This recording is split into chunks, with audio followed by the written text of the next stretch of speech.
Oh, that's hot. Oh. Hey, good morning, y'all. Happy Friday. Yeah, hey, it's Friday. Woo! We made it. Collectively, we all made it. So I just made some scalding hot genmaicha for this. I have 2 cups. So when the cups are gone, that's it today. So just so you know. How's everybody doing today?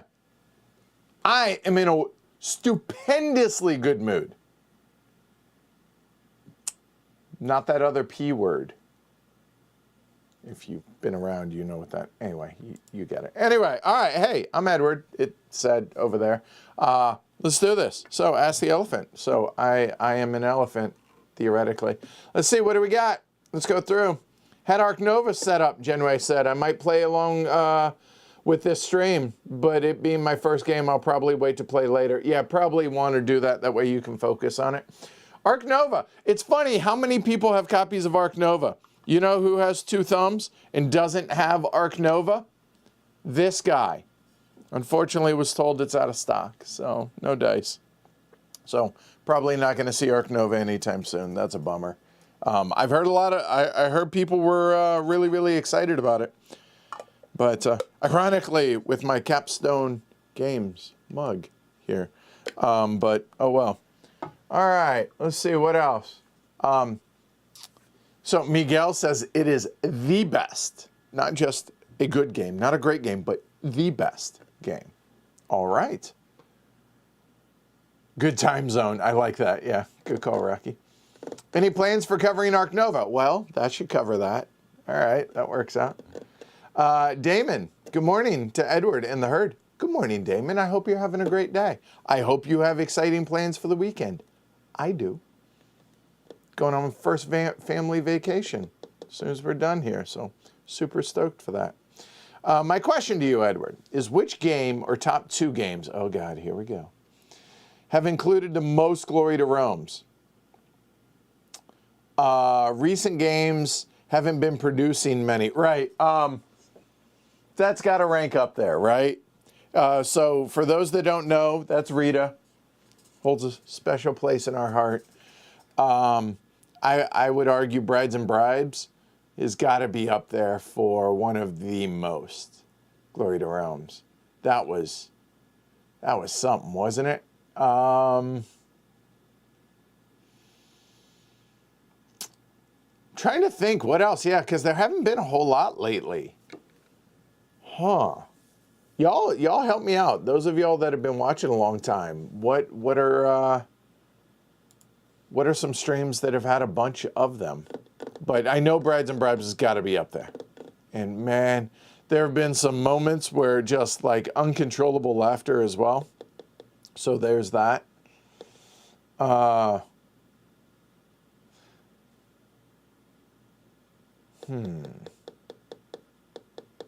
Yeah, I can't think of any others, so I'll have the herd help me with the rest of those. So Colonel Frank asks, along the same lines as Damon, do you believe there's a trend in producing games that are less direct confrontational? No, I don't think there's a trend to get away from that necessarily. I think a lot of it is confirmation bias or recency bias. So I don't think so. I hope not, because as much as, well, let's talk about a recent stream, right? So we did Praga the other night, and that's a positive reinforcement game, to where basically everything you do is, in a positive thing. It feels good, and really the only kind of real direct confrontation, if you want to call it that, is going to be your somebody took the tile you wanted and then made it more expensive for you to get. But that is probably them doing what's best for them and not hate drafting type stuff. So I don't think there's a trend there. I think it's just There's some games and some games, and so what I mean are some that are and some that aren't. No, I don't think there's a trend in that at all. Things ebb and flow like in short periods, I would say, just like how themes are hot or whatever. But no, if you are, it's funny. I really enjoyed Praga, but I'm also the guy that really enjoys like an ageist theme, right? So I would argue that it's good to have a game like, games like Praga that exist that are just positive and happy and puppy dogs and ice cream and rainbows and sunshine. And then there's ageist theme, which are hell and brimfire. Brimstone? Hell and brimstone and fire. There we go. That's it. So, yeah, there's absolutely places for both, and I think they're both going to continue to be published. So, not worried about that. When are we playing Fire in the Lake? Oh, no. When you come into Boston, Rocky. You really might be able to make your heart out on this one. What do you mean by that? Franny, what game would you like to see reprinted with more modern graphical design, i.e. Metropolis or Metropolis? Yeah, that I think would be great because I think that's a fantastic game. Let's see. I'm trying to think of like my classics that I really, really like. I would love to see Castles of Burgundy get its due. I want to see Ian O'Toole do Castles of Burgundy because whatever the hell they did with that wasn't an improvement. Let's face it. It's collectively in agreement like that. That's not like controversial. That's just who looked at that and said, wow, wow, we're making this pop. Come on, y'all. So Castles of Burgundy would be up there. Shipyard. I would love to see Shipyard get a new, because Praga and so Vladimir Suchy, I would love to see get a new, coat of paint. That'd be cool. Trying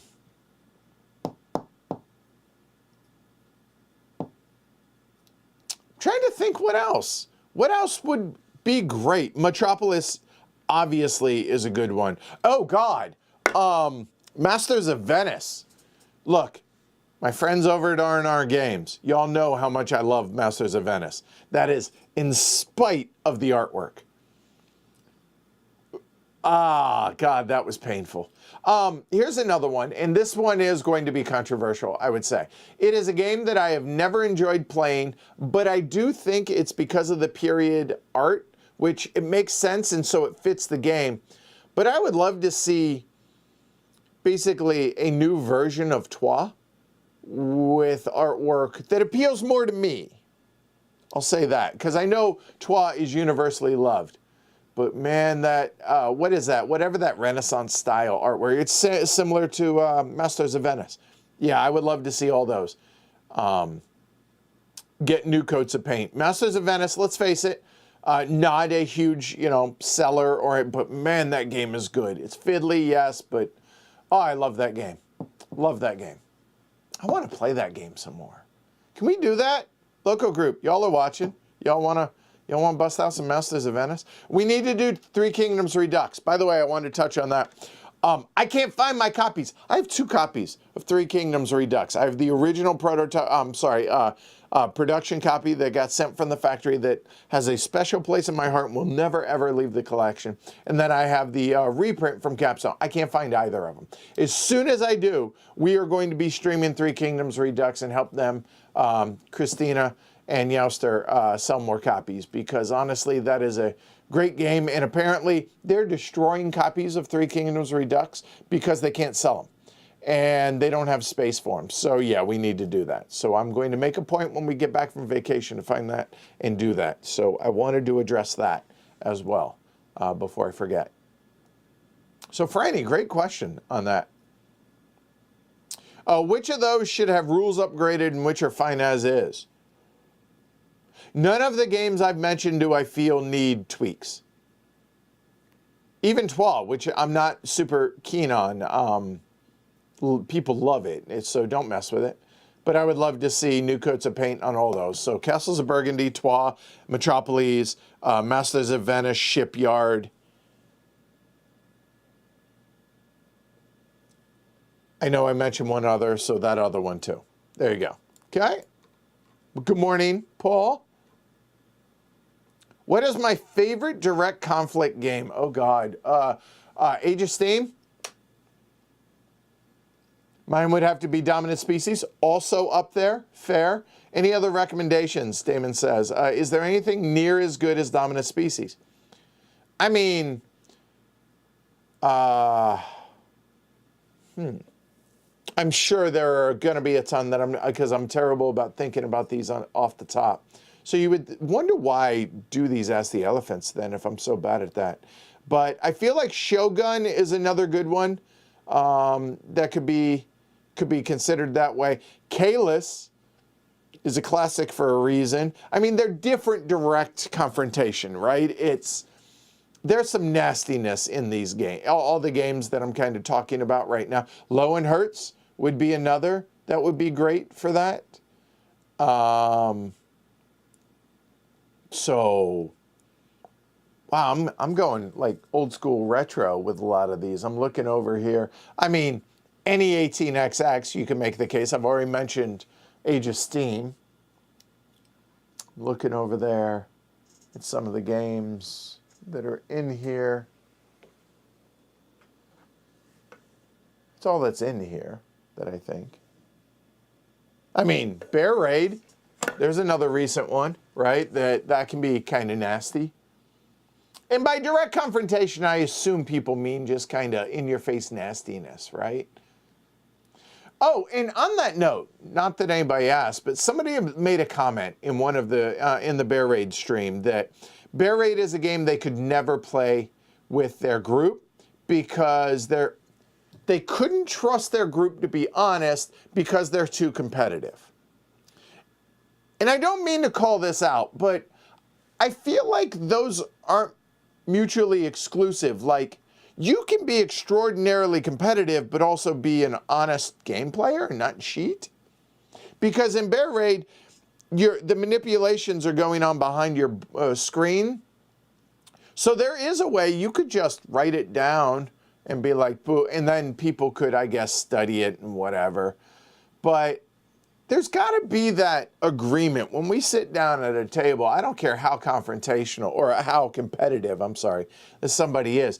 You got to have that level of trust with one another to know that we're going to be on the up and up. Now, look, honestly, it always cracks me up when I see in comments on our videos, oh, so-and-so cheated. They didn't pay enough, or they didn't pay their resource, or they took too much money. I genuinely believe in all my heart that nobody I play with intentionally cheats. I think it's just people make mistakes. So I feel bad for anybody where you're so competitive you're compelled to cheat. Is that such a thing? That doesn't feel right to me. So yeah, don't do that. The goal of the game is to win, but even more so, the goal of the game is to enjoy the journey, which is playing the game with folks around the table. Remember that. Don't lose sight of that, okay? Oh, total random. Well, something I wanted to address. Not really random, I guess. But starting next week, we are going to be implementing a thing on the streams to where you have to be a subscriber for a set amount of time before you can comment on these streams. That is not a ploy to get more subscribers. It's a cool benefit, but the reason is there have been some really nasty people, and maybe it's just one, but regardless, it gets rid of the spam, but it also gets rid of those people. It's unfortunately going to limit some interaction because if you're not a subscriber for whatever amount of time that I set that to be, you're not going to be able to comment on the live streams. You can leave comments down below, and then if they're whatever, I can always remove them after the fact. But honestly, where that comes from is consistent harassment of people that are my friends and that put themselves out there and come onto this channel and come out here for everybody's benefit. They get nothing for it. They choose to do this. They give their free time. They give their energy. They give their mental health. They risk that for people's entertainment for free. And the fact that there are some serial harassers out there, I'm going to have to limit that. And I think y'all will understand that. And this is the next step that we're going to try to be proactive in that. So moral of the story is, if you're not a subscriber, it would probably behoove you to subscribe at this point. If you want to take part in the live chat, right? Like what we're doing right now. If not, then you don't feel obligated to subscribe. That's fine. But it's... my hand's kind of being forced by people, and if people then find ways to abuse that, we'll then continue this evolution of trying to fight back on them. Because I love all y'all that watch this channel, but I don't love y'all as much as I love the people, my friends, that I have close relationships with. And they are what's my priority. So I think y'all can understand that. So that came about last night, and after the stream last night's stream was fine. I'm just saying. It's something that we discussed. And unfortunately, and this I don't understand, YouTube will say that it's subscribers only, and you have to be a subscriber for X amount of time. I can adjust that from 1 minute to 1 year. Or to 10 years, you had to have been a subscriber, and literally any amount of time in between that. But what I hate is YouTube says on the stream, oh, you have to be a subscriber for X amount of time, whether it's 1 day, a week, a month, or whatever. I don't want the people that we're trying to shut down to know, oh, I'm going to have to make all these accounts, whatever. It should just say a set amount of time. And that's for me to know and no one else. But alas, it is what it is. So anyway, that's coming.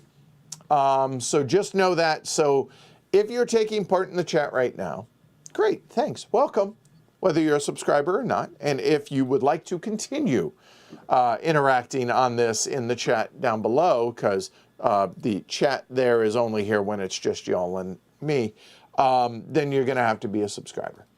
So it's not a ploy. It's not some gimmick. It's not a ploy to get 50,000 more subscribers. It's not going to happen, I realize.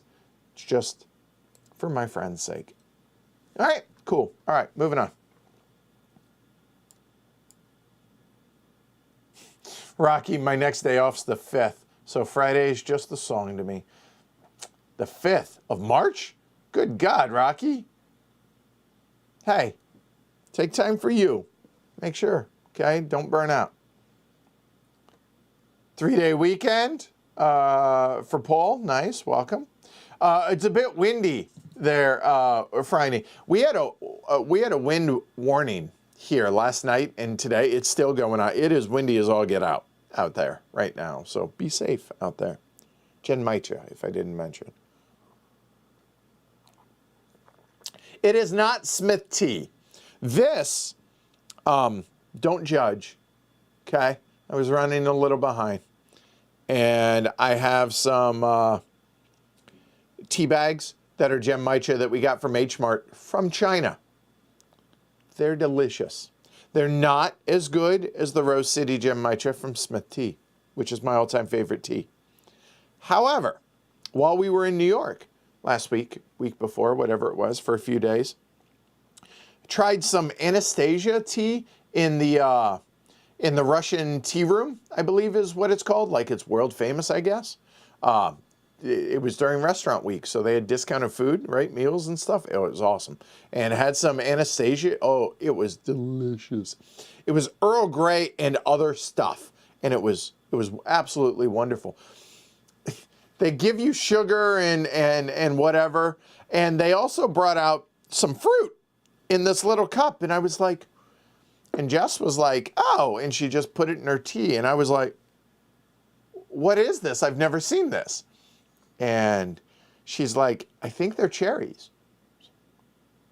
So I tasted it, and Couldn't quite place it, but it tasted good, so threw that and a little bit of the syrup in my tea. Oh, it was amazing. And asked the server, and I said, look, probably a dumb question. I said, what is this? And he said, sour cherries for your tea. Needless to say, there will be some sour cherries being picked up and some Anastasia tea when we get the money from YouTube that everybody donated during the tea drive, that one stream a while ago, which was awesome. Thanks to Robert, who started it, and everybody else that partook. That's awesome. I'm excited about that.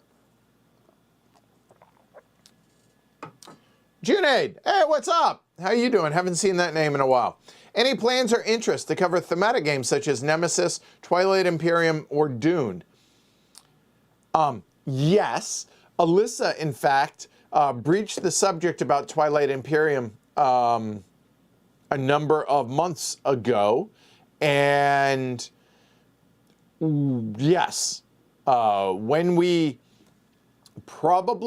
get the new studio finished and it moves to its permanent home over to there, we'll probably have a little bit more room around the table, and then we'll be able to cover the bigger games like that.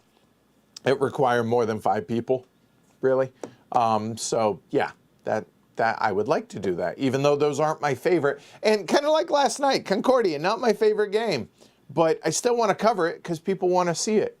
And I think it was a pleasant game. I think we showed it really well. So even if it's not my favorite, doesn't mean we're not going to cover stuff if it fits within the scope of Heavy Cardboard. And even some of the stuff that doesn't, because either I want to do it or the other folks at the table want to do it or y'all want to see it, there's a good chance that we're probably going to cover it at some point.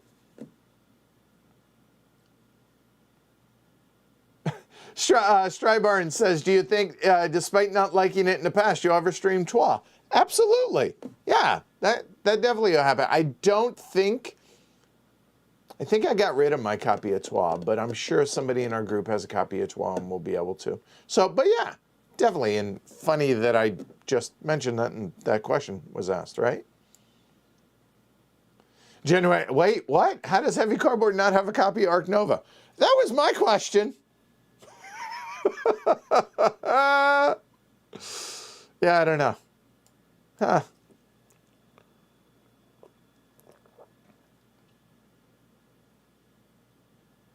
Martin, please describe your newfound love of the excellent game Concordia. Slow your roll. Slow down. I didn't dislike it as much as I did in the past. It felt very... Y'all know what I'm talking about, right? There are games to where you're excited. You're like, yeah, I want to play that. There are other games when somebody suggests it, be like, yeah, I'll play that, yeah. And then there are other games when somebody suggests it, be like, what's going on at the other table? That was Concordia for me.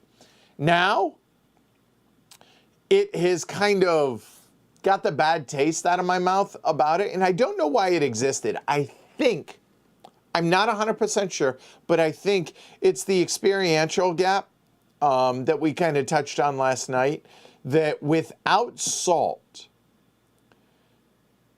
the experienced players know, because there's that market, right, for the cards that is dominated by cloth. You have to have access to a cloth city to get access to the more expensive cards. And if you don't beeline for those, then the experienced players are going to figure out ways to get into those quickly. And so therefore, if you don't have access to cloth, you have to pay what feels like exorbitant amounts to be, to be able to put buildings in those cities to get access to cloth. And it just felt like that experiential gap was just too big to overcome. And it just wasn't a fun experience in any way, shape, or form for me. Not because of the players, just because of the way the game was set up. With Salt last night in Salsa, I found that was kind of a nice workaround for it, that Salt basically replaced cloth for me, potentially. And it felt a little bit more open, or instead of thinking of it as more open, it felt less punitive that I didn't have the experience to be able to do that. So I enjoyed that far more than I have in the past, but it's still not ever a game that I'm going to be like, oh, I can't wait to play more Concordia. I'll play it though. I'll be less reticent to not play it. Double negative. I'll be more open to playing it more. Cool. And yes, Glory to Rita was an awesome stream, Elk. Really was.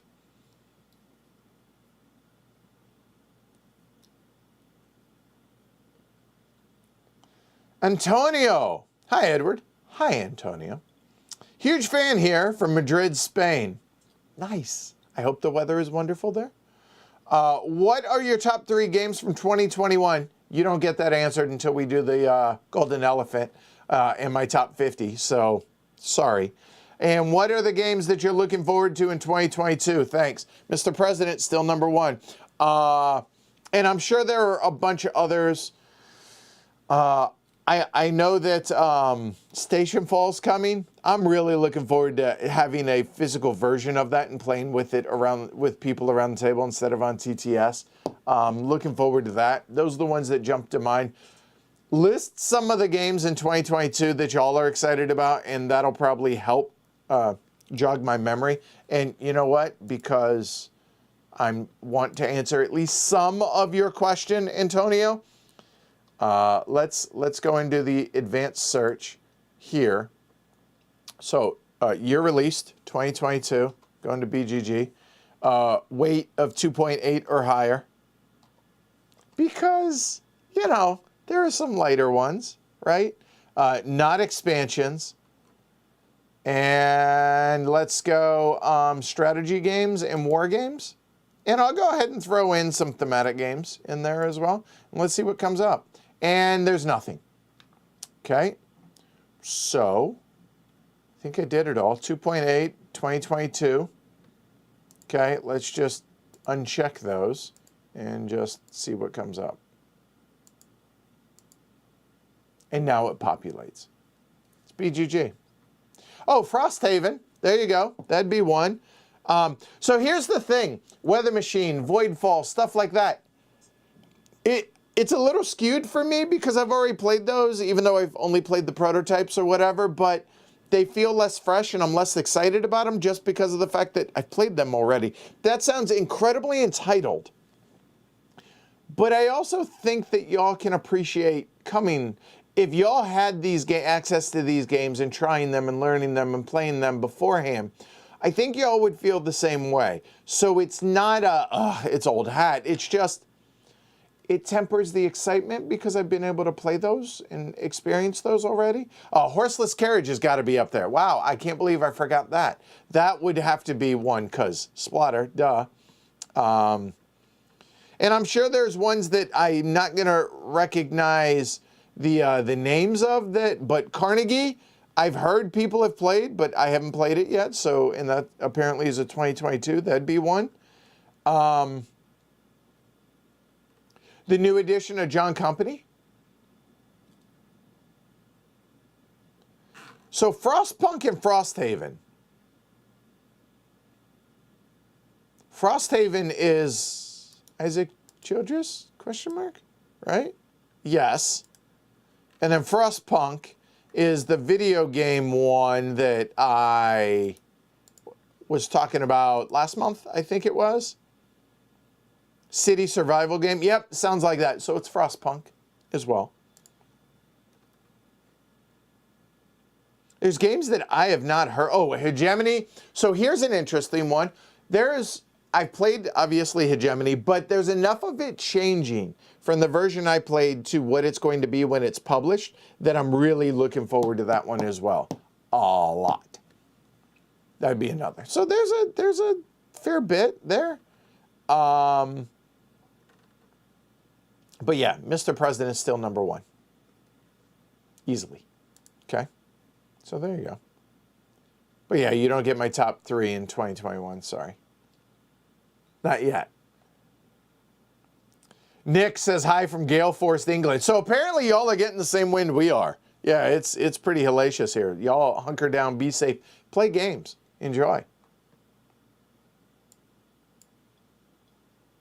Oh, Olivier, uncontrollable laughter, escape plan with our Scottish friends. Yes, when Tony and Helen were here, that was an amazing time. That was fantastic. Hey, Just Play. Any news on Madeira? No, I forgot to reach out.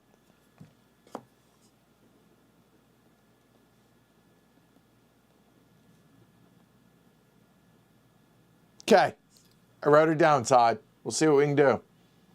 Do I tend to play, or do I tend to enjoy more interactive than multiplayer solitaire type games in Euros? 100% yes. Otherwise, it's a solo game. I enjoy Feast for Odin is kind of the benchmark for me for that. It's not a multiplayer game, I'm sorry. Like 3 or 4 of us could play it solo, playing together. That's fine. But I enjoy Feast for Odin solo. I don't enjoy it multiplayer. Praga, there's not a ton of interaction, but there is some. And I enjoyed that both solo and multiplayer. But yeah, far and away, it's not even close, Genway. Not even close. Oh, I would love an updated automobile. Facts. Add that one to the earlier discussion. Good call, Fernando.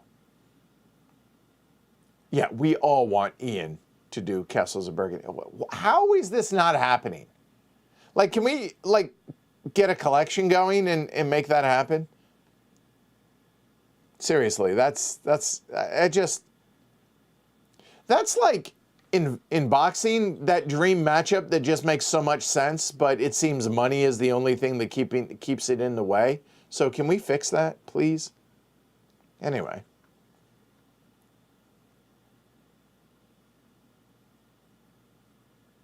Bummer, Rocky. I love that Derek and Todd, right back-to-back Shipyard, so good.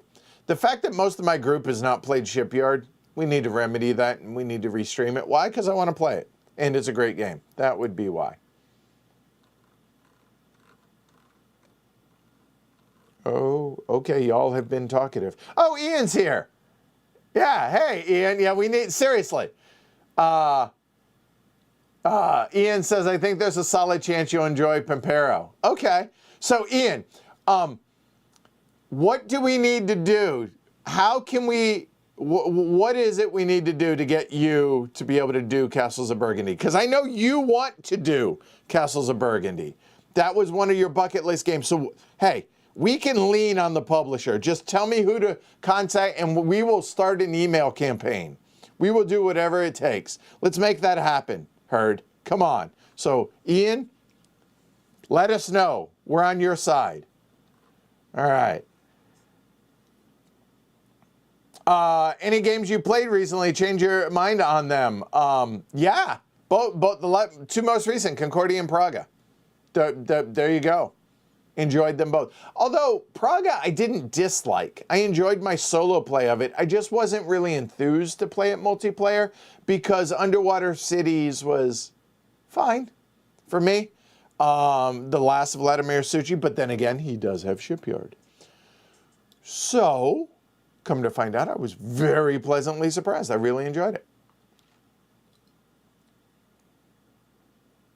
Adam says, I know you've said you don't have any desire to design a game. Still true. But if someone designed a game that was the game for you, what would it be like?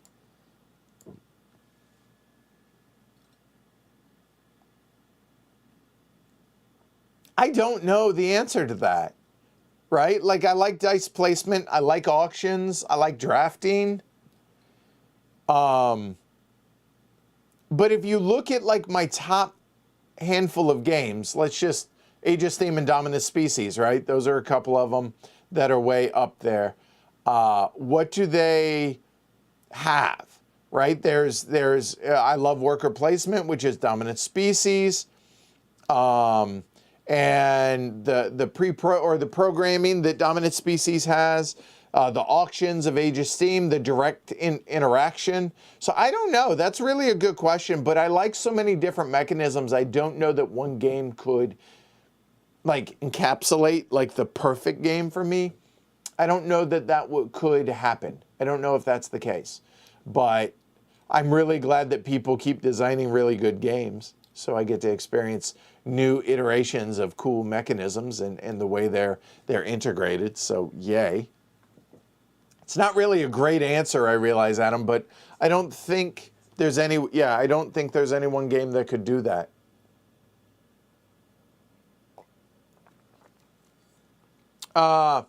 Board games, books, and what? Sorry if the question's out of bounds.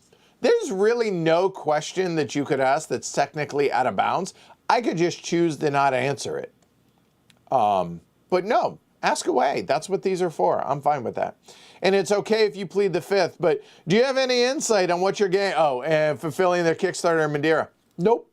But I am going to try and get an answer for y'all. And whether that answer is through me or whether that's me just prodding them being like, hey, y'all, people are really asking. So I'm just going to reach out, but I have not heard from Nuno, Paulo,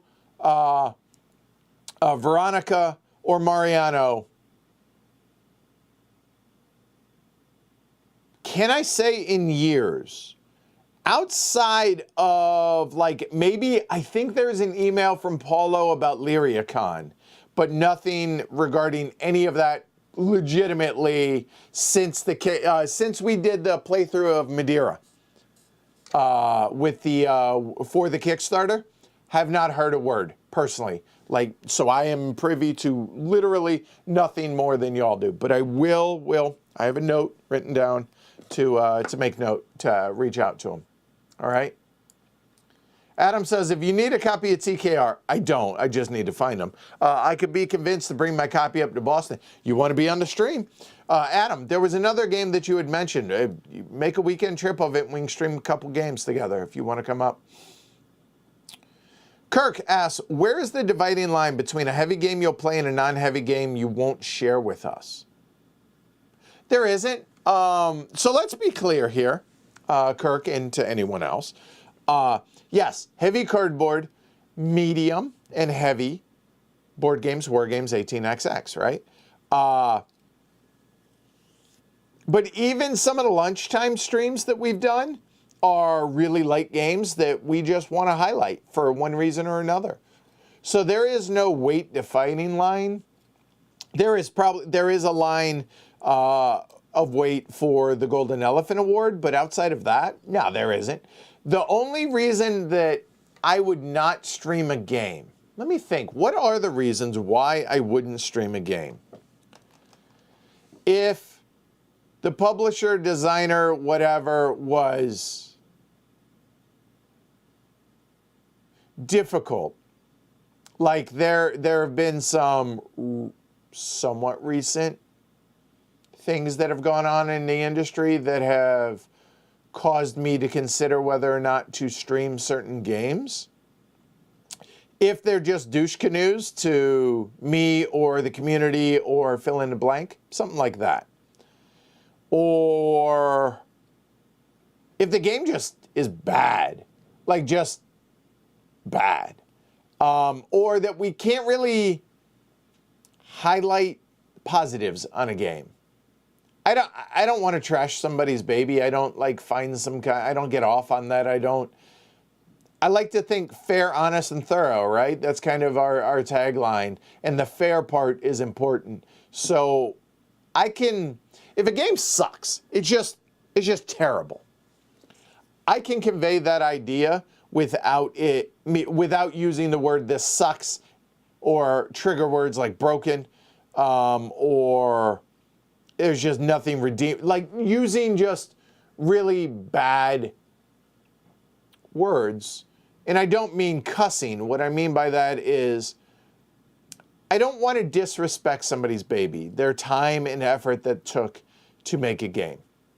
So I can convey to you that this is not a good game without saying this game sucks.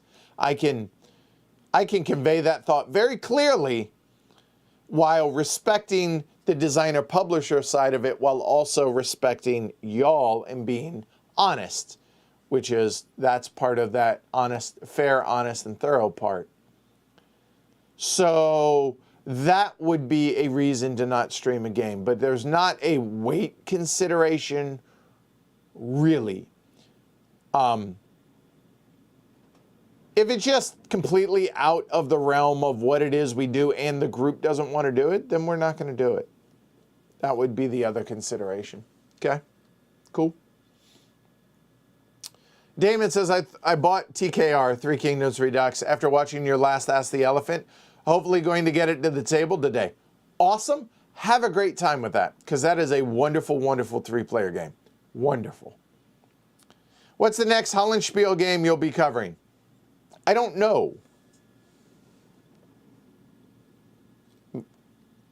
Probably This Guilty Land is my guess, but don't quote. That's subject to change. Hi, Ian. Chris, when hosting a game day at HCHQ, do you limit the amount of people that come over to the table space? If so, do they have a sign up prior? So here's a news flash. We don't have that many. Like, there are theoretically 40 people on the invite list. If we get 8, that is a massive game day.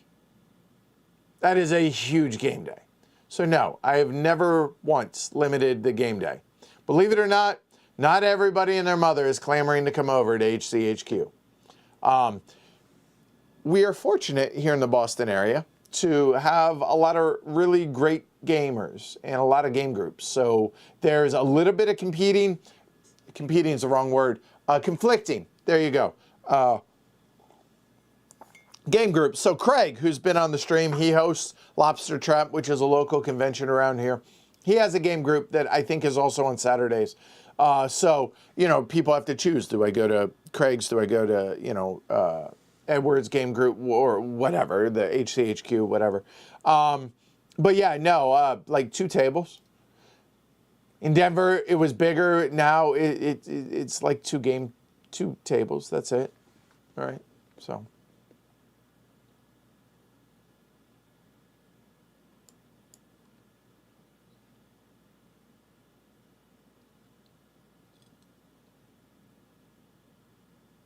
I'm catching up, so now y'all are responding to stuff I had said earlier about you know, the competitive versus lying and all that stuff. Like one does not drive the other, and about why it's going to be subscribers. So I'm just reading all that.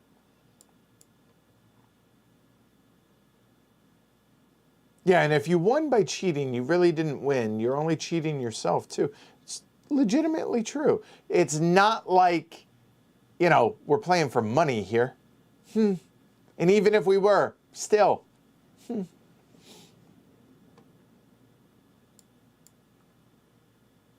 Yeah, subscribers. By subscribers, I mean, like, if you look down below where I am right here and you hit the little subscribe button, that's what I mean. You don't have it, not patron only. I'm not doing that for all of our streams. I'm just saying the subscriber. Now, that means trolls will have to make accounts well in advance to be able to troll. Like, that would take a level of desperation in their trolling that then those accounts are going to get banned. So you do you, boo. You know? So yeah, that's I think that's the right way to go. And it seems that reading, y'all are completely in support of that. So I appreciate the understanding. I appreciate the support of that.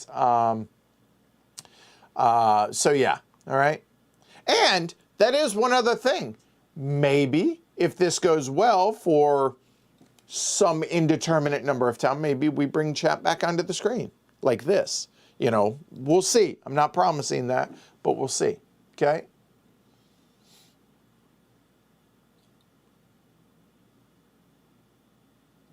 Yeah, trying to create a safe space for everybody. It shouldn't be hard, shouldn't be needed, but here we are. So, yeah.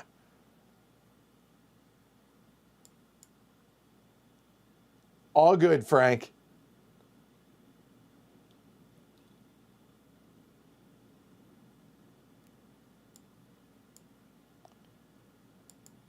That is what I think is a Polish name, and I can't pronounce it, but it said, "Hi, Heavy Cardboard fans." So, hello to Zentel Many. I'm butchering it, I understand, but I'm trying. Board game books and what? Have you ever considered a contest or Patreon pledge where someone can come and play a game with you in the game group? We did that before COVID. We actually did one better. We flew out to you. When we're comfortable doing that, we'll bring that back. But that, yeah. So yes. But being on the show, I don't want to put that up for sale. If people are in the Boston area and you're a patron and you want to come play games, let me know you're here. We'll play games. Being on the show, that I won't promise because... But if you want to play games, you are welcome over at HCHQ. Okay? Have I ever felt burnout from games? Sure. I go through ebbs and flows. Yeah. I'm not now. So yeah, I think everybody goes through it. It's hobbies in general or your work. Do you ever get tired of your work? I don't care. Anybody who says if you do what you love for a career, for a living, you never work a day in your life, you're a liar and you're wrong. No, it's just wrong. You work your ass off. I would argue you work harder at that than you work at anything else you've ever done in your life. It's still work, but you enjoy it. So that's what I would say on that. And do I ever burn out from it? Of course, sure. You need breaks. And I have gotten better about taking care of myself on this stuff. But I would argue some of y'all like go through phase, and maybe not, but go through phases in whatever hobby it is to where you just take a break from it and come back and it feels fresh again. And that's great. That's wonderful. It's like being away from your significant other. You miss them and that's exciting. Like similar. I mean, short periods hopefully for that, but you get the idea.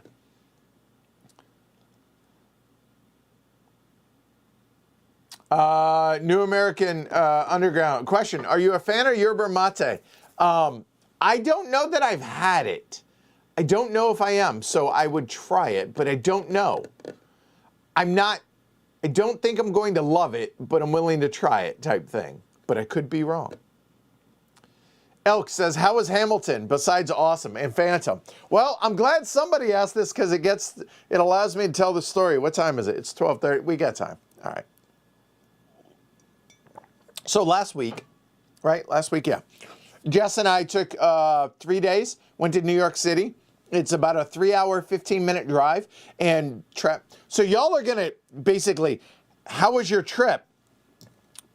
I'm going to tell you whether you want to hear it or not. So, so we went down to NYC, had a hotel just south of Central Park in Midtown Manhattan. We'd been once before.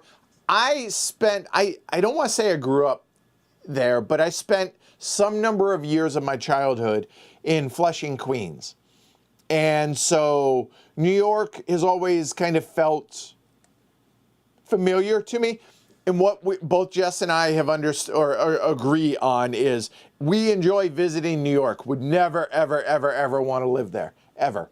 But enjoy visiting. So we went there. The first day we were there, we were both excited to go to the New York Public Library, the big library in Midtown Manhattan, right by, it's the Bryant Park. And Bryant Park's all done up for winter. It's skating rink and all that. It's beautiful. It's awesome. And the reason we wanted to go to the New York Public Library is the last time we were there over the summer, we had a tour of it, which if you've never taken the tour, I really recommend. That is an amazing building. And they had talked about, this was over the summer, they had talked about coming in September. They had a new permanent exhibit for like 75 years. This exhibit's going to go on called Treasures.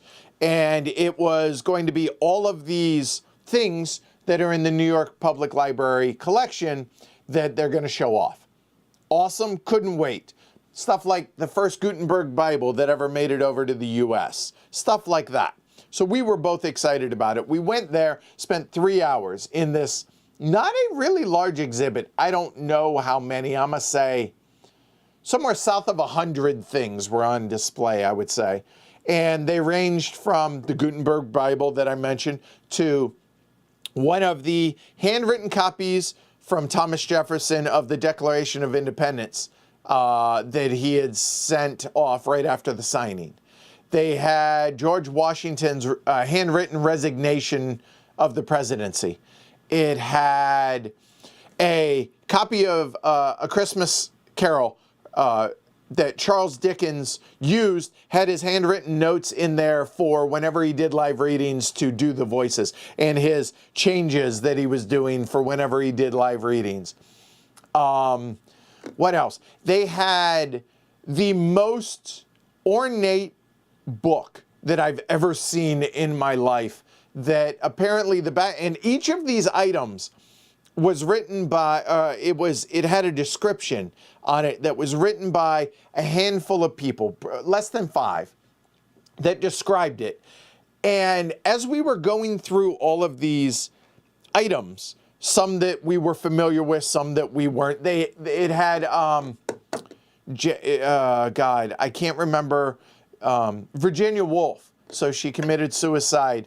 It had her cane there that her husband found floating in the river where she had drowned, and the letter that he had written to a family friend. It had all of these things and more, and I'll talk about those in a minute, but they were written by these handful of people that were used to describe what the item is. So you're familiar with a lot of these things. A lot of these I was unfamiliar with. Had Malcolm X's briefcase. It had, I can't think of his name, the son of the creator of Winnie the Pooh. It had all of the stuffed animals that Winnie the Pooh characters were based on. It had Winnie the Pooh. It had Tigger. Like the actual one, I can't think of his name, but you get the idea. Those were there. That was amazing to see this stuff, right? But it also had these items that were really, really dark and really emotional. And some really serious stuff. It had some, not Nazi memorabilia, but it had anti-Nazi memorabilia from that time. It had one of the most difficult things to see, I would say, was it was prior to the Civil War, and it was a African-American, a black man's, a freed slave. It was the bill of sale that he purchased his daughter's freedom. And like, it makes you, like, seeing it right there in front of you was so messed up, right? It brings out so many different emotions. And then it had stuff about, it had this, what felt like overarching theme, and Jess was the one that pointed this out to me. This ornate book that I was talking about earlier ruined this guy's life. He funded this ornate book by embezzling church funds from sometime in the Middle Ages. And so it ruined his life. He was charged and went on trial for embezzling church funds to be able to create this ornate book for the church. And Jess pointed out that here it is in these times, so many people are starving, and the church could have given this money to help provide food for people, but instead was wasting the money on these ridiculous, opulent things. And then how, there's slavery, there's women's suffrage, but women's suffrage was for white women and not all women, and wait your turn. And there was just this, like, how history, we're not learning from this stuff. And it really was fascinating to hear her take on this, and how, seeing it put in that context, how right she was, and how all of these things kind of. So anyway, moral of the story, if you're ever in New York City, stop by the public library and check out Treasures. It's free. You just have to make a reservation, and you get a time slot. Go check this out. It was one of the most amazing things I've ever seen, legitimately. They also have a T-205, T-206 Hannes Wagner card in their collection. It's the most valuable baseball card ever created. They won't let me see it. I asked. I went and talked to the curator of rare things in their collection. Basically, one of the people that helped put treasures together. Jess and I went and talked to him to see, hey, can I request to see it? Because it's public library, so all you have to do is request. But it's currently in, I forget, it's one of the things they might put on display, so it's kind of segregated right now, so I couldn't see it. But we had this amazing conversation with him and how his job, like how he came about getting this job. And because y'all know me, I'm the world's biggest 5-year-old about this stuff, and I think it's fascinating. Anyway, we had this awesome conversation about this, and that was one of the highlights of the trip as well. Anyway, that's not what y'all are here about. You're here to talk about games, but we still got to talk about the shows. Sorry. All right. Anyway. So, first day we got there was Wednesday. I went and looked. I was like, look, Hamilton. I'm not caught up in all the, oh my God, Hamilton's amazing. I was unaware of really the story of Hamilton, and I hadn't listened to any of the music. None. But I knew Hamilton was a big deal. And I know it's not the original cast right now anymore, but whatever. I was like, I want to see if we can get tickets. Like, how outrageous are they, or can you even get them? And I went, and they had just released a bunch of tickets. So I looked, could we see it on a Thursday night? Figured it won't be real busy. Found some what I thought were reasonably priced tickets. I was like, hey, Jess, you want to go see Hamilton while we're here? Sure. So we had row Q in the orchestra, and it's eye level. We go in. I've never been to Broadway. I've been to shows, but I've never been to Broadway. So to me, Broadway is this really big thing, right? And the theater is about this big. Seats 1,300. I have no idea where. Didn't feel that many. But anyway, felt very intimate. And this was, you would think I would know the name of the theater. I can't remember. Anyway, we go, we watch it. It's all that in a bag of chips. It was stunning. It was unbelievable. Cried, laughed. I get it now. So that was awesome. Well, earlier in that day, Jess had mentioned, hey, do you want to go to the stage door and maybe get some autographs? And I was like, what? Huh? We're not going to be able to get autographs. What? No. And then I did some research because this is the way I work. Stage door apparently is a thing. Every theater there has a stage door, sometimes right near where you go in and sometimes not. And I was like, oh, okay, yeah, let's do that. That's awesome. Cool. So go. And then we found out, oh, hey, because COVID, they're not signing autographs. Okay, can respect that. But they may come out and you can take pictures, right? Like socially distanced pictures. Okay, awesome. Cool. All right. So, but they said you need to be out there right after. And I'm like, why? Like they have to get changed. They got to get their makeup off. Maybe they take showers. I don't know. It's going to be half an hour, hour after the show. Whatever. No, it's 5 minutes. I'm not exaggerating. I had no idea. So thankfully, the Hamilton stage door is literally 20 steps from the main entrance. And I knew where it was. And we went out there. Cool. And then we got to meet, and I apologize that I do not remember the actors who played the roles, but we got to meet Alexander Hamilton, the actor that came out playing him. This was adorable. So everybody's wearing masks, right?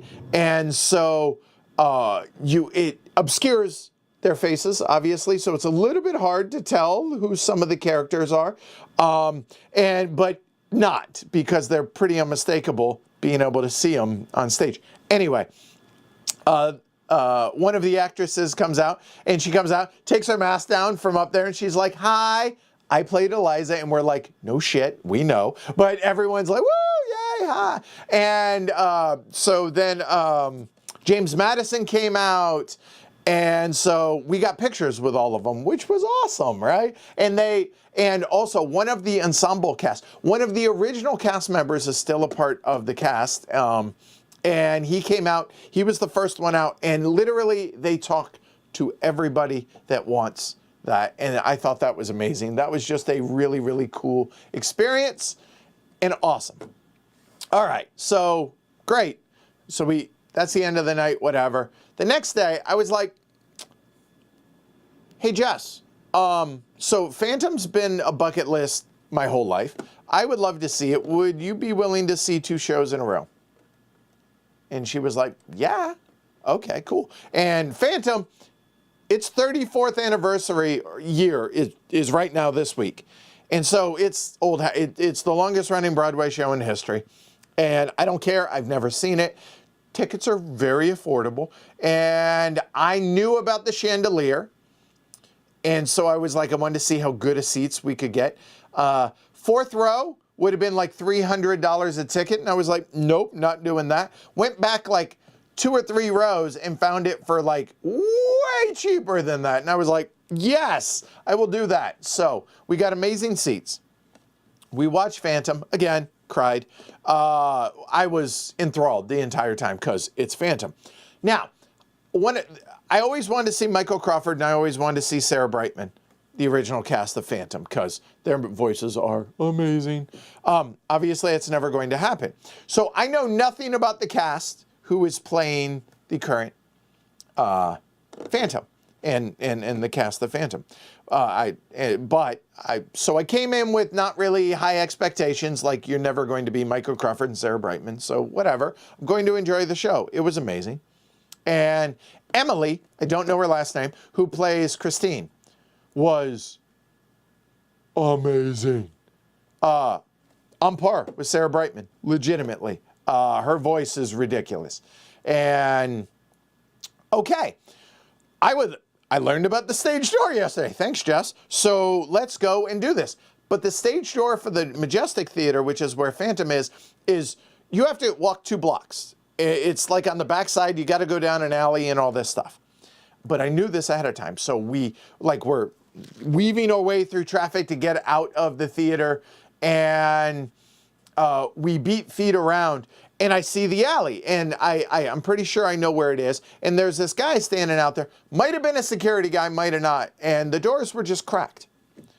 And I was like, hey, is that where the stage door to Majestic is? He says, it's stage door to whatever theater it says, man. I was like, okay. So Jess and I just walked down the alley. We go down another side alley, and we're in this like really intimate alley now. And it's the stage doors of all 3 theaters. There's Golden Theater, there's Majestic, and one other. And I'm talking it's just maybe a car length or a car width and a half wide. And you can hear the other productions still going on. And I'm thinking to myself, we're probably not supposed to be this far back in here, but you know what? Better to ask forgiveness than permission. And not 5 minutes, and people start coming out. And some of the orchestra, you can tell because they're carrying instruments. And me being the extrovert as I am, I'm like, hey, amazing music tonight. Thank you so much. That was great. And they were like, hey, thanks. Because the orchestra people, they aren't seen, so they're not used to anybody ever talking to them, I think. So that seemed cool. Then one of the ballerinas comes out. And I was like, hey, I recognize her even with the mask because she's and we were close. And I was like, hey, amazing performance tonight. Thank you so much. I really have been waiting my whole life to see Phantom. You did great. And she was like, oh, and she stopped and talked to us. And we're talking for a couple of minutes. People are coming out. And I was like, we're not supposed to be here, really, are we? And she's like, no, you're really not. And she said, but you're fine. Somebody may come out and kick you out at some point, but yeah. All right, cool. So then her partner comes out. We know it's her partner because they left arm in arm, but other cast members, and we think Raul walked past us, and I was like, but nobody's talking to us. So it dawns on me that, and on Jess, I'm like, yeah, this is not really the place we're supposed to be able to, get pictures or whatever with them, because they're staring at us like, I know you recognize me. Do you recognize me? And they just keep walking, and they're like, okay, they're not going to talk to me, so they just keep going. And believe it or not, I can be really shy at times. So then Emily walks out.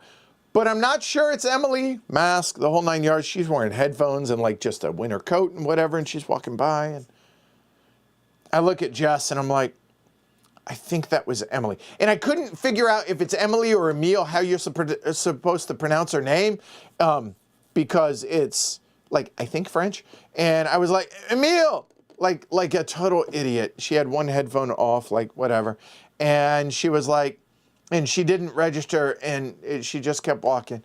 And I look at Jess and I said, I really think that was Christine.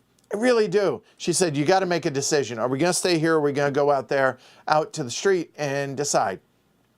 And I'm like, do I wait for Ben, who plays Phantom? And I'm like, no, let's go. So we go back out there, and Emily is standing out there with a group of people who we come to find out are her friends or whatever. There's like 4 or 5 people she's talking to, and come to find out, yeah, she has her mask down and distance, and yep, that's Emily. And I'm like, awesome, okay, cool. So we stand there waiting for a minute, another minute, another, it goes on and on, but don't want to be rude. So finally they're like, okay, hey, and she's about to take off. And thankfully, Jess, I don't want to be rude. And so I just don't want to take her time. And so Jess is like, excuse me. And she turns around like, can we get a picture with you? She's like, oh my God, yes. And what dawned on me in that moment is it's the 34th year of Phantom. And she's not the original cast, but even so, she's Christine from Phantom. And there's nobody there. So maybe she's just not used to people like whatever. And it's her first Broadway role, but I was like amazed that there was not like a throng of people there. But anyway, she was like, yeah. So I was like, hey, look, this was one of my bucket list things. And I waited my whole life. I always wanted to see Sarah Brightman and Michael Crawford. And you were on par with her, and I thought you did as good. Like, I didn't feel like I missed out now, so thank you. And so her whole face lit up, which was awesome. And Jess told me about it afterwards. Like, she was like, okay, that really hit with her. So that was awesome. So then we got a bunch of pictures with her, or a handful of pictures with her. That was awesome. And okay, at this point, the ice has been broken. I had a Sharpie and I had the playbill, and I was like, look, I understand COVID and everything. I said, but would you mind signing this? And she goes, oh my gosh, sure. And she goes, you have to forgive me. My signature is terrible.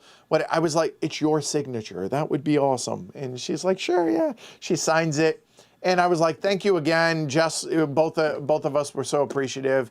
And one of the most kind of poignant and surreal moments of the entire trip, though, happened what followed right next, which was, all right, we said our goodnights and said our byes, and that was that. She puts her headphones on, puts her mask back on, or pulls her mask up, turns around and walks down, I think it's 44th, 45th Avenue, whatever, towards Broadway. And it was very movie-esque in that within 30 seconds, she was gone. Like, completely just melded into what is New York City and just disappeared completely. And here I am thinking, like, do y'all not realize who she is? Like, that is such a big deal. Like, she is, yeah. And just walking down the street, just like, just another person, just a dude. And it was just such one of those moments that was so wow. And it was just, yeah, it was really cool. And both Jess and I want to go back and watch a bunch of shows because it's Broadway and it's phenomenal. It was amazing. So there you go. That was our trip to New York. There you go. So how did I feel about it? As the longest answer in history, but I wanted to be able to talk about that because that was, yeah, it was bucket list stuff. And I wanted to share that with y'all because maybe you care, maybe you don't, but I like being able to share that. And that was awesome. So thanks for indulging me.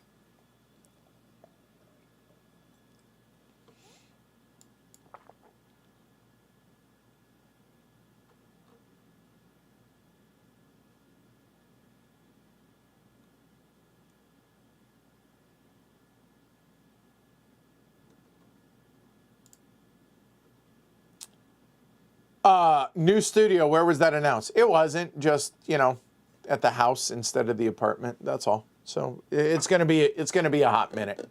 Okay. So yeah, no rush. It's going to be down the road, but it is coming. Any timeline for Anachrony or Wendake? Wendake will be sooner than Anachrony because I don't have the new stuff with Anachrony for the like revised solo stuff. So whenever I get that, that'll happen. By the way, Dorka, who is one of the co-owners of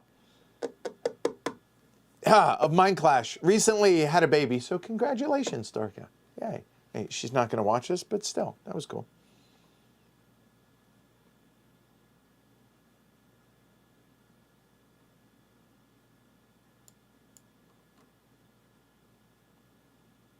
Have I ever played Empire Builder from Mayfair Games? I have not. I've never played a Crayon Rails game.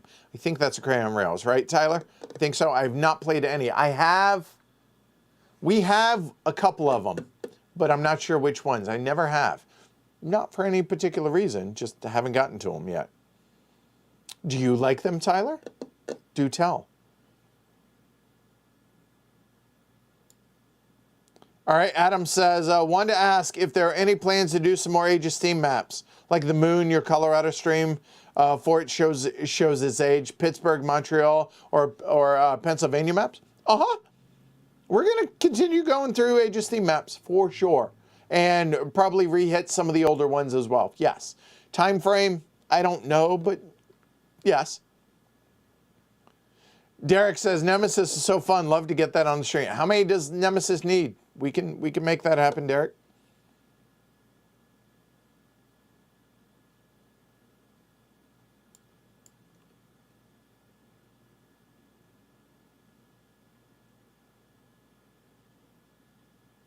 Janway, did you have a meh feeling on Praga after the solo stream? No, I remember enjoying it, but I wasn't really enthused to play it multiplayer just because of the kind of meh feeling I had of Underground Cities, the base game. So I just wasn't championing at the bit to get it played. That's all.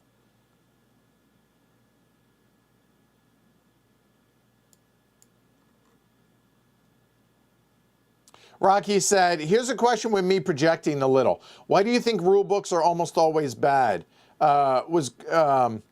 So because rule books require technical writing, and people, 99% are not technical writers, and that's reason number one.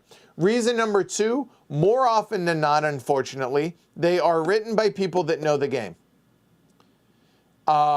And they infer things that people that don't know the game won't be able to infer. So what I think more and more are doing, but still there's room for improvement, A, get good rulebook writers, get technical writers on that, number one. And number two, have your rulebook read, have the game set up, and have the game played from scratch, from the rulebook, without any input from you, by people that don't know the game. That needs to happen more. And when that happens more, you find out where the holes are and where the confusion is in your rulebook, and I think that does a better job. The third reason I think rulebooks are bad is rulebooks need to decide, unless you're going to have two different rulebooks, which I'm always in favor of, one being a reference material and one being a how to learn the game. You need to decide what you're trying to do with your rulebook. It's very hard to make a rulebook be both of those. And usually a rulebook writer straddle the line and do so poorly, and therefore you get bad rulebooks. Reference part one, you're not a technical writer. So I would say those are the three reasons. And honestly, I hope that they don't improve, because job security. No, I'm kidding. I hope they do improve, and I'm still going to have job security. I'm not worried about that. Okay, hope that answers the question. Captain Saluki, first off, thank you for everything you do on the channel. You are welcome, Captain Saluki. Thank you for watching. How do you feel your game tastes have changed over the last 5-10 years? I at first wanted to, well, I mean, I've only been in the hobby now, this is my 9th year, so it falls in that window. I wanted to play everything and wanted to try everything. Now I realize that there are certain mechanisms that I do and do not enjoy. And I try and come into it knowing that bias, right? And then I also understand the biases that I have and try and come into things is trying to check my biases as much as I can, especially for the show, and come into it that way. My tastes have kind of gotten away from the super long games, and I'm not as into the really brain melty games as I used to be, but I still enjoy them, but not to the degree that I used to. And I enjoy depth more than I enjoy breadth more, but that doesn't mean that it takes away from me wanting to try those games and play those games still and present those games to y'all. But yeah, it's more refined, but I haven't gone as far down certain rabbit holes as viewers of the channel have, which is totally fine. Like going down a very esoteric direction or very 18xx driven direction. I'm still not quite an omni gamer because there are certainly things that I do not really want to play a lot of, but I've kept the breadth of games that I still enjoy is still wider than your average bear, I would say. Okay? That's how they have changed, I would say.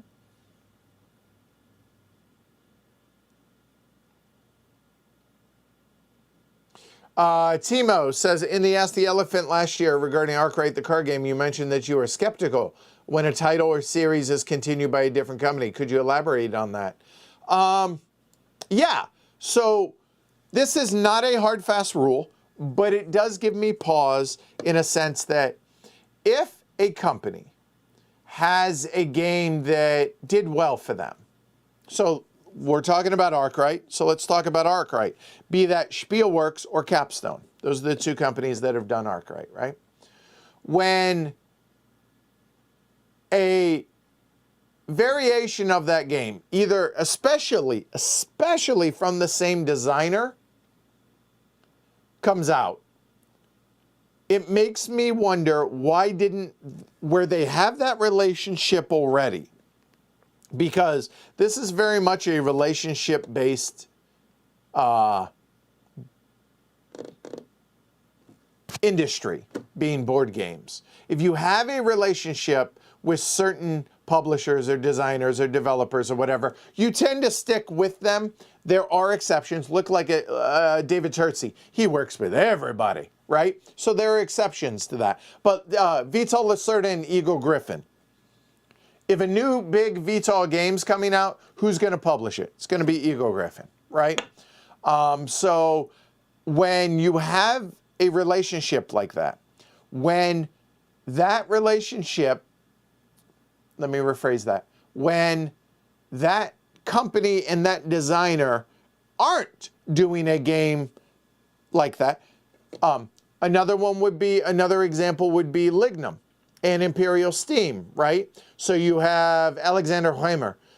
So Alex, he knew Capstone. I introduced Clay to him. He knew Capstone when Capstone picked up Lignum from Spielworks when I introduced Clay to Uli at Spielworks. So there are these relationships that form. So that's why you see Imperial Steam with Capstone, because Alex had that relationship with Clay. It makes sense, right?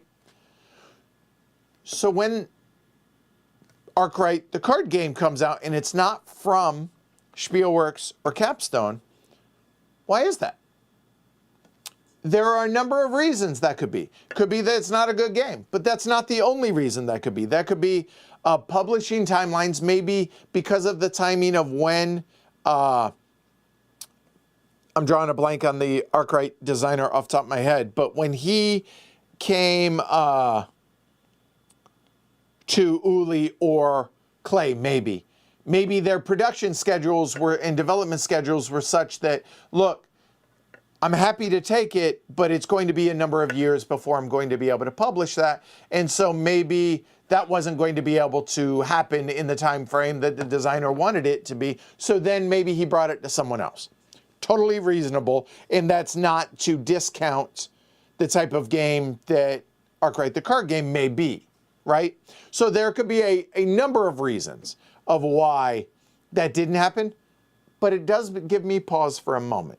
So that's why. But it doesn't mean I'm going to discount it. It just kind of makes me a little bit, but I still want to try it. I haven't gotten a copy of it, so I can't speak to it in this exact instance, but talking more generally, that's why.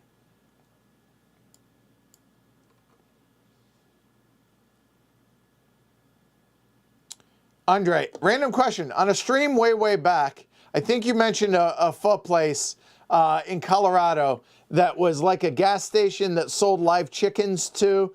Know the name, or am I making it up?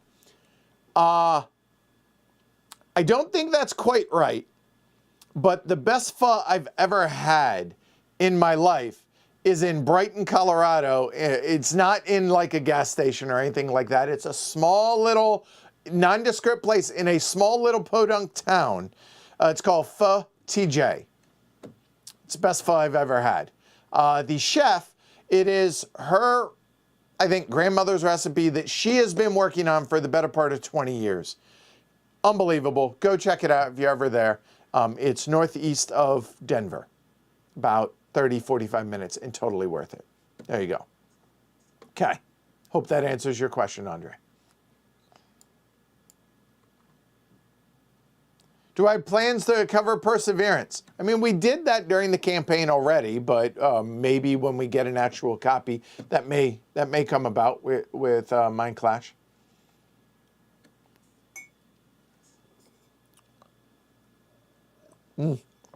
Chris says, I know you sounded down about the attendance on the Patreon-only streams. I hope that doesn't discourage you from doing it more.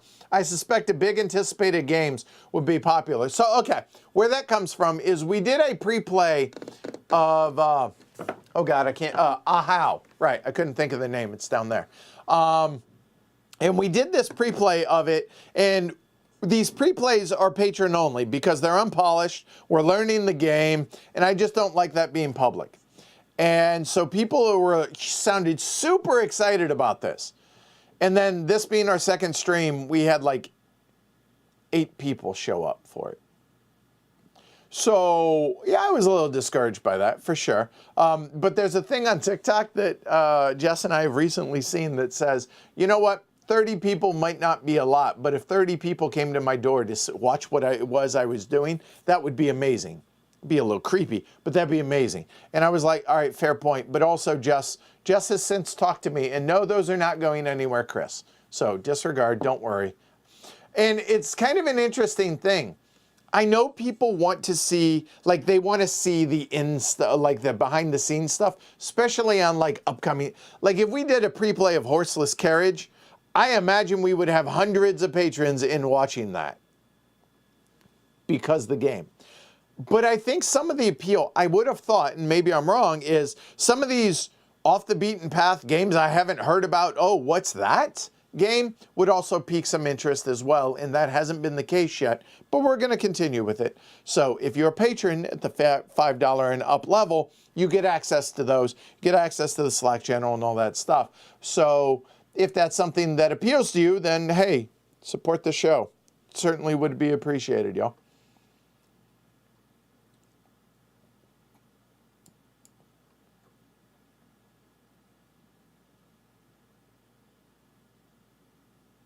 Chris says, I don't like the TTS stream, so every time you mention Stationfall, I keep wondering what it's all about.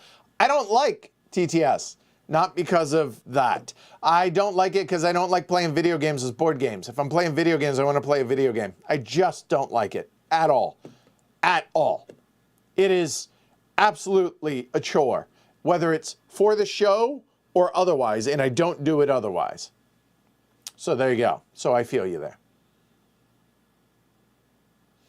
Matt says, Mr. President might rival High Frontier for All in terms of table space used. I saw some pictures about that. Bring it. I don't care.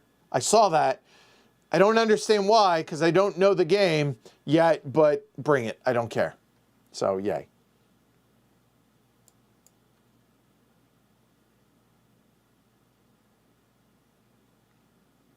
Favorite Cube Rails game? Would you consider Age of Steam? Past that, I really enjoyed Trans-Siberian. That was really good. Chicago Express, certainly I warmed up to after playing it more. Franny says, I love the patron-only streams. Really adds value to being a patron. Understood. They're not going anywhere. Those are going to continue. I am horribly... my long diatribe story has got me way behind, so I apologize. There's going to be a hard cutoff in 45 minutes, just so you all know. So if there's anything... I always make a point to answer all these. So in 45 minutes from right now, 1:45, I got to cut this off because trip and pick up kids from school and stuff. So there's that. All right. New American Underground. A question, Edward. Trying to remember if you're a fan of Fister's games. If so, do you have a couple faves? Yes, I didn't really enjoy Blackout Hong Kong. That was totally fine. Cloudage was fine. What was his first one? Let's, when in doubt, if only there was a website I could find.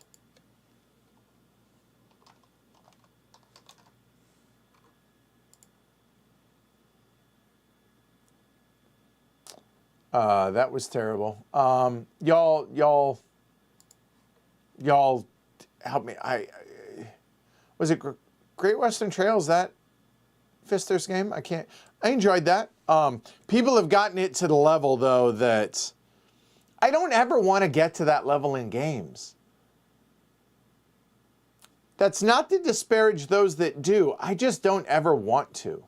Like, there are some people that really know and have certain strategies down in games like Great Western Trail that it's impressive to watch, but that's not why I play games. And God bless you, but no. So I'm never going to play a game that much.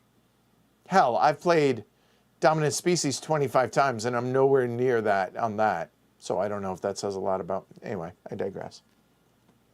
But no, I'm fine with his games. I don't dislike them. Yeah,